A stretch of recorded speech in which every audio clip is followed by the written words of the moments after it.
Well, here I am, Daryl Kirky, 5th of April 2025, Saturday, 10:28 p.m.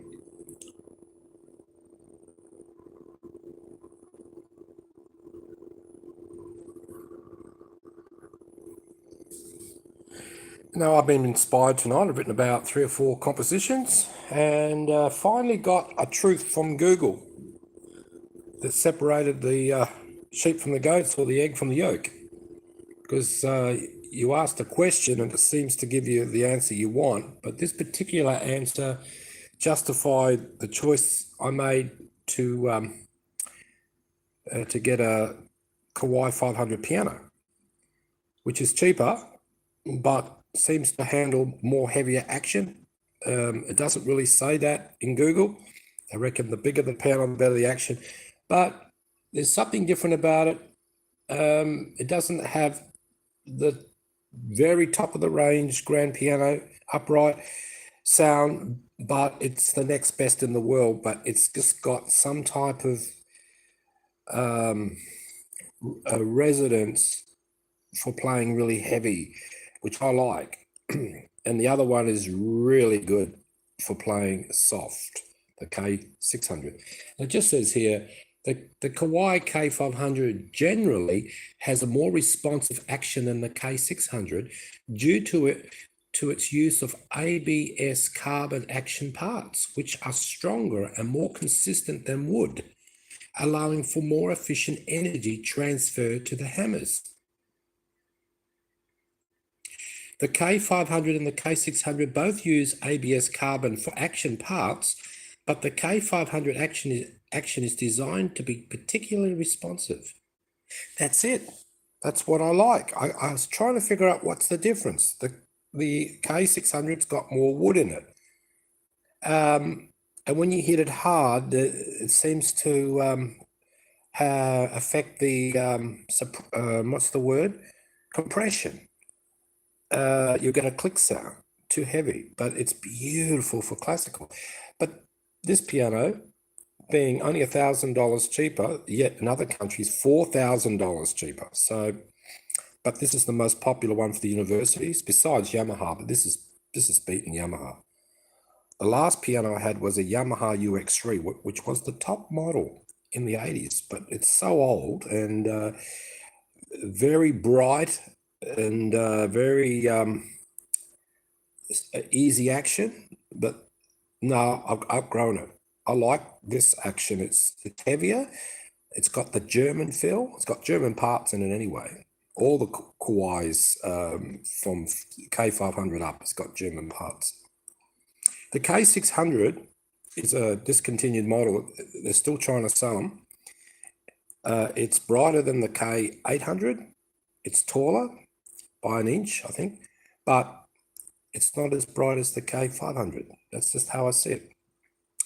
So for what I like, it does the job. And last night I made a video about how the Spirit prompted me to get the K500. I was very disappointed because overnight, being a virgin piano, never played, brand new in a box. Wow, what can I say? Just overnight, because it's been tuned and everything, it's reached its level of brightness, and it'll probably get brighter actually.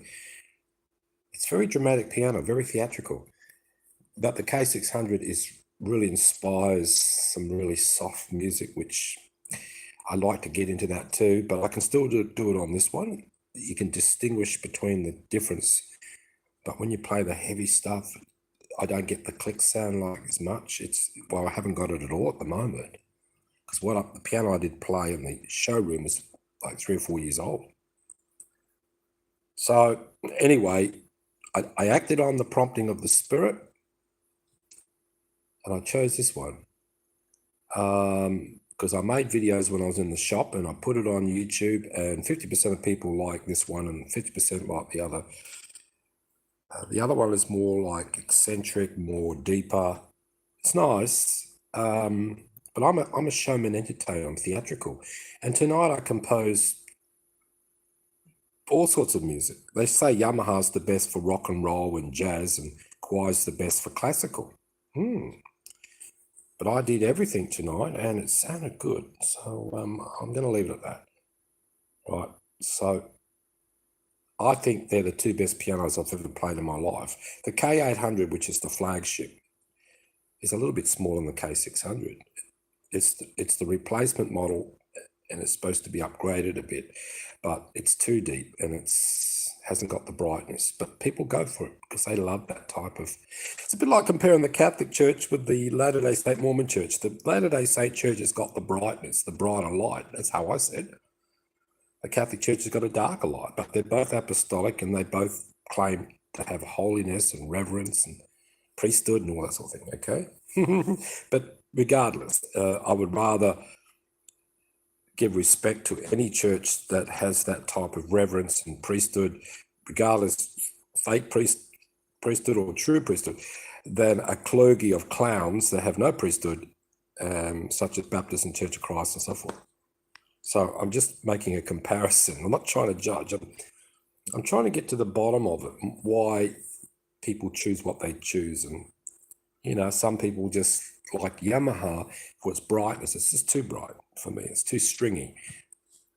But when it first came out brand new, the Yamaha UX3, I loved it. I fell in love with it. Never had one. And secondhand, it just didn't sound like it did when it was brand new, when I went back in the 80s. So Kawai is just, I reckon it's beaten Yamaha personally. I mean, it's got German parts in it. But it's not a Steinway, it's not a Bossen door, but I do have electric Bossen door. So I get all of that deepness from that. That's a separate keyboard. It's electronic, but it's got acoustic action. So anyway, I'm having a bit of fun here, and it'll do the job. Anyway, excuse me. Moving on from that, I'm going on a little mini mission, a village mission. Now it could be here in Australia, it could be overseas, but there are villages here in Australia, but they're native villages or they're African villages. There's been set up in the Western society by the churches. And they have their own culture, and they plant and they do things. And I used to be assistant pastor in the Seventh-day Adventist Church and go out to the field. They own the land, the property, and they grow their own food and got a little school there and everything. It's amazing. And I was a pastor to this African village here in Australia. It's not like a real village like in Africa, but it's set up where they all live together, but they are all Seventh-day Adventists. In this case, I'm going to a village which is not Seventh-day Adventist, and they have received or accepted these teachings of the first century Bible. They want to know more about it because they go back to the Ethiopian Bible, and they believe the gospel came through that. So they've got different ideas anyway. So anyway, there were 0 people online. I thought there were 6. So I'm going to go now. Just an easy, quick video, sharing my love, my light and truth. And I'll catch you on the next video when I get around to doing it. Good night and God bless. Bye. Jesus loves you.